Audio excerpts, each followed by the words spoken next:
Today marks day 3 of the government shutdown. Republicans and Democrats are still at odds, and it's unclear whether any negotiations are underway. At this point, the shutdown appears likely to continue into next week. ABC's Karen Travers has more from the White House.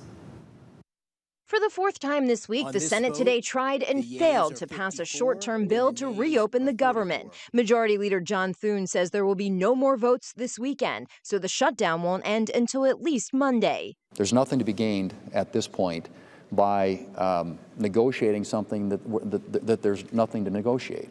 Democrats are digging in. They say they won't fund the government until Republicans agree to reverse Medicaid cuts and extend expiring Obamacare subsidies so health insurance premiums don't go up for millions of Americans. Democrats will continue to stand on the side of the American people, fight for their health care, and improve their quality of life. So far, the Democrats' message seems to be winning. According to a Washington Post poll, more Americans blame Republicans and President Trump for the shutdown.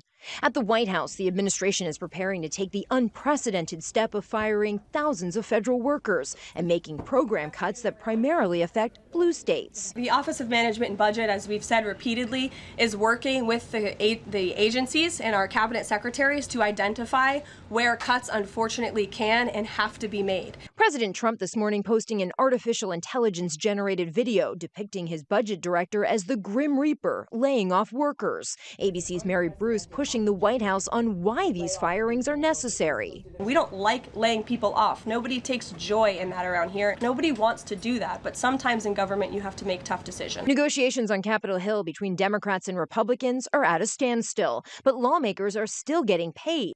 Federal workers around the country, caught in the middle, are worried about the financial strain of a long shutdown.